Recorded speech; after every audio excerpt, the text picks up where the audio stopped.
Hi guys, so reached Changi airport and ये world का सबसे बड़ा एयरपोर्ट है और बहुत शानदार है, बहुत सुंदर है। I show you everything. Her terminal पे कुछ डिफरेंट डिफरेंट अट्रैक्शंस हैं, सो लेट्स एक्सप्लोर। मेरी जो फ़्लाइट है ये टर्मिनल 3 पे लैंड हुई थी। तो सबसे पहला अट्रैक्शन है बटरफ्लाई गार्डन, और ये काफ़ी बड़े एरिया में बना हुआ है। या सबसे पहले एंट्री पे बहुत मोटी मोटी जंजीरें लगी हुई थी जिससे बटरफ्लाई बाहर बिल्कुल एस्केप ना कर पाए। अब ये बहुत ही ब्यूटीफुल सा एरिया डिज़ाइन और डेकोरेट किया हुआ था।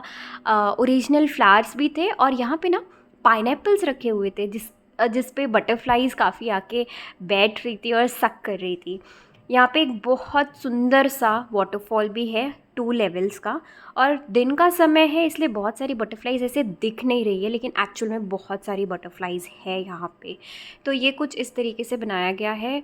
स्टेप्स हैं और स्टेप्स के थ्रू नीचे ग्राउंड फ्लोर पे जाने का है। और ये जो है एक अलग से केस बनाया हुआ था और इसमें बहुत सारी बटरफ्लाइज थी जो हम 7th 8th में लाइफ साइकिल ऑफ बटरफ्लाई पढ़ते थे ना, बिल्कुल वैसा ही था। ककून से कैसे वो बटरफ्लाई के फॉर्म में रेडी होती है सब कुछ। और ये 2 लेवल्स का 2 फ्लोर का एक्चुअली ब्यूटीफुल सा वाटरफॉल था। अब यहाँ से मैं बाहर निकल गई, टर्मिनल चेंज करना था, 3rd हो चुका था। अब टर्मिनल 2 में आने के लिए यहाँ ना मेट्रो ट्रेन्स हैं जो टर्मिनल टू टर्मिनल कनेक्ट होते हैं। तो ये कुछ मेट्रो ट्रेन है from T1 to T2, T2 to T3। और ये मेट्रो ट्रेन का टाइमिंग होता है, बिल्कुल मेंशन होता है। और ये मेट्रो ट्रेन आ चुकी है, अब मैं मेट्रो में एंटर करने वाली हूँ। और लोग ना metro terminal to terminal metro से ही एक्सप्लोर कर लेते हैं। अब मेट्रो में जाने के बाद मैं आपको एक बहुत ब्यूटीफुल चीज़ दिखाने वाली हूँ। तो सबसे पहले हम चलते हैं मेट्रो के अंदर। डोर्स ओपन हो गए, पहले हम मेट्रो के अंदर चलते हैं। और यहाँ पे मेट्रो भी खाली थी, मुझे सीट भी मिल गई। और मुझे नहीं आइडिया था कि क्या होने वाला है बीच में, लेकिन ये आप देख सकते हो ये आउटर साइड का एरिया है टर्मिनल 2 टू टर्मिनल 3 का। और यहाँ पे स्टे इन करने के लिए क्राउन प्लाज़ा मतलब होटल था जहाँ पे स्टे इन कर सकते थे। और ये है जो सबसे खूबसूरत चीज़ है, द ज्वेल, जहाँ की वीडियो मैं आपको अब लास्ट में दिखाऊंगी। ये टर्मिनल 2 पे कुछ अट्रैक्शंस थे तो ये मैं दिखा देती हूँ। ये इंडोर बनाया हुआ था, टर्मिनल के बिल्कुल अंदर में ही था, बीच में ही था। ब्यूटीफुल ओरिजिनल फ्लावर से ये बना हुआ था। फ़ोटोज़ के लिए, वीडियोज़ के लिए ये कमाल की जगह थी। और यहाँ पे ना सेंटर ऑफ अट्रैक्शन जो हमें दिख रहा है ये डिफरेंट डिफरेंट टाइल्स से बने हुए थे। I think kind of reuse किया होगा डिफरेंट डिफरेंट कलर के टाइल्स को, लेकिन ये फ़ोटोज़ वीडियोज़ के लिए बेस्ट जगह थी। और बिल्कुल ओरिजिनल फ्लावर बहुत सुंदर से डेकोरेट किए थे। अब यहाँ पे ना एक सुंदर सा काइंड ऑफ पूल भी डिज़ाइन था और इसमें डिफरेंट कलर ऑफ फिशेस भी थी। बहुत ही सुंदर लग रहा था, जो भी था जैसा भी बनाया था बहुत ही अच्छा था। अब इसके बाद ना हम सनफ्लावर गार्डन जाने वाले थे। तो सनफ्लावर गार्डन ऑब्वियसली सन की ज़रूरत होती है, तो आउटडोर में था। और सनफ्लावर गार्डन इतना बड़ा कि ये पहली बार मैंने देखा सनफ्लावर। आप देख रहे हो कितना ब्यूटीफुल प्लेन यहाँ पे जा रहा है और कितना ब्यूटीफुल व्यू दिख रहा है। तो ये सोलर पैनल्स भी बने हुए थे इसमें और जगह जगह सनफ्लावर्स ही सनफ्लावर। और मेरे लिए तो फर्स्ट एक्सपीरियंस था। अब एक और था, इंटरनल साइड पे ही था, जहाँ पे ना अंडर वाटर बहुत सारी मछलियाँ दिख रही थी। और ऊपर में बहुत सुंदर सी सीलिंग बनाई हुई थी, ऐसा लग रहा था स्काई है। और नीचे में ग्लास जैसा व्यू था और उसके अंदर फिशेस थी और उसके अंदर हम चल रहे थे। तो ये भी बहुत अच्छा था। अब हम वापस जाते हैं दूसरे टर्मिनल की तरफ और फिर से ये वाला अट्रैक्शन दिख गया। और इस बार हम जा रहे हैं T1 जहाँ पे ज्वेल है और जहाँ पे मुझे सबसे ज़्यादा जाने का मन था। तो यहाँ पे सबसे पहले आते ही ये ब्यूटीफुल सा ड्रैगन दिख रहा है। यहाँ ना सारी चीज़ें बिल्कुल पिक्चर्स के लिए बनी हुई है, डिज़ाइन की गई है। अब थोड़े दूर आते ही यहाँ पे मुझे बड़े बड़े ब्रांड्स दिख गए, लुई विटॉन, डियोर और जितने भी बड़े ब्रांड्स हम इमेजिन कर सकते हैं वो सारे सारे बड़े ब्रांड्स यहाँ पे थे। मुझे तो बस वहीं रहने का और उसे ही देखने का मन कर रहा था। और यहाँ पे ड्रैगन्स काफ़ी ज़्यादा दिख रहे थे, हर जगह ब्यूटीफुली ड्रैगन्स डेकोरेट किया था।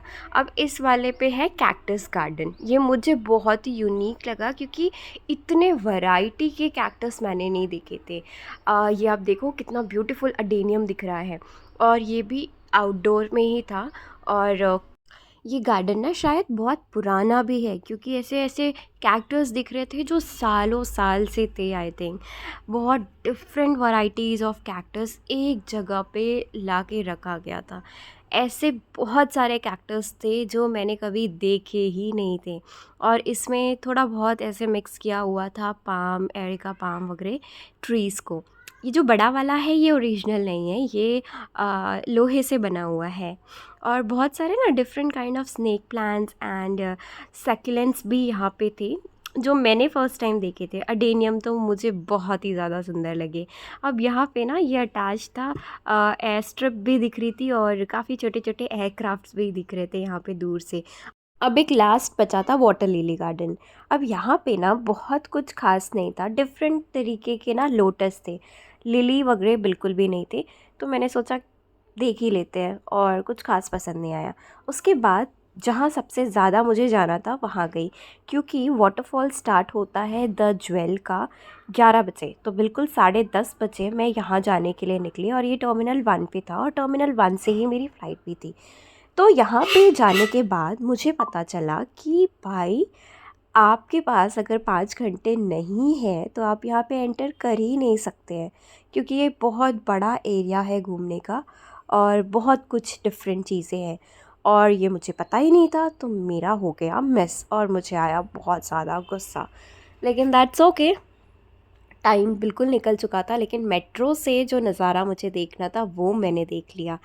तो फिर से मैं मेट्रो पे बैठी, और यहाँ पे ना 4 लेवल ऑफ वाटर फाउंटेन चलता है और बहुत ही ज़्यादा खूबसूरत होता है। तो मैं एक व्यू, एक झलक आपको ज़रूर दिखाऊंगी, और इसके लिए मैं मेट्रो टू मेट्रो ट्रैवल कर रही थी। और वो जो व्यू देखना था मुझे, वो फाइनली 11 बजने के बाद मुझे दिख गया। जैसे ही वाटर फाउंटेन स्टार्ट हुआ, इतना ब्यूटीफुल, इतना खूबसूरत व्यू था। यू कैन सी ये 4 लेवल पे है, और ये है वाटर जो ऊपर से गिर रहा है। ये समथिंग रेन वाटर है जो स्टोर करके रखा जाता है और फिर कुछ इस तरीके से रिसाइकिल होता है। बहुत ही खूबसूरत नज़ारा था और बहुत ही अच्छा लगा। तो ये था मेरा सफ़र चांगी एयरपोर्ट का, जो कि बहुत अच्छा था, बहुत खूबसूरत था। और अब टाइम हो चुका था वियतनाम के लिए आगे प्रोसीड करने का, हो ची मिन सिटी के लिए। और स्कूट एयरलाइंस थी जिससे मैं ट्रैवल करने वाली थी। सिंगापुर में ना 2 ही एयरलाइंस मुझे मोस्टली दिखी, एक सिंगापुर एयरलाइंस ऑब्वियसली और दूसरी स्कूट। तो मुझे लगा कि सिंगापुर जितनी ही ब्यूटीफुल एयरलाइन होगी, लेकिन ऐसा नहीं था।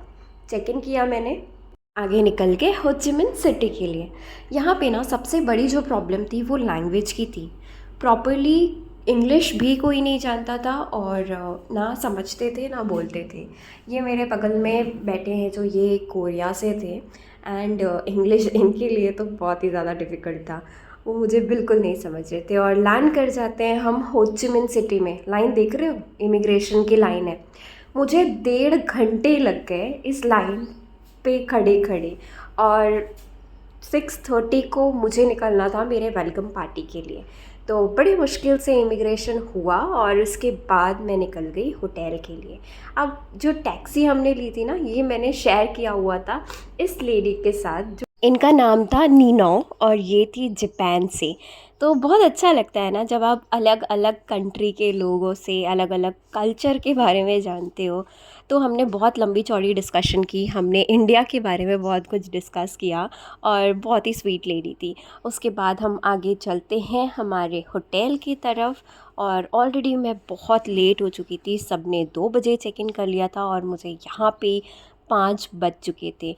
और काफ़ी अच्छी बड़ी बड़ी बिल्डिंग्स थी यहाँ पे। और एक चीज़ मैंने देखा, मोस्टली लोगों के पास ना स्कूटीज़ थी, और यहाँ पे स्कूटीज़ भी लोग एज अ रेंट पे चलाते थे।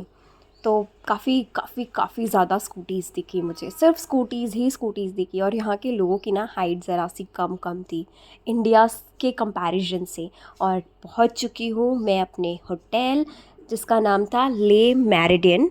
और अब हम जो वीडियो देखेंगे नेक्स्ट, उसमें हम कवर करेंगे हमारा room tour and welcome party.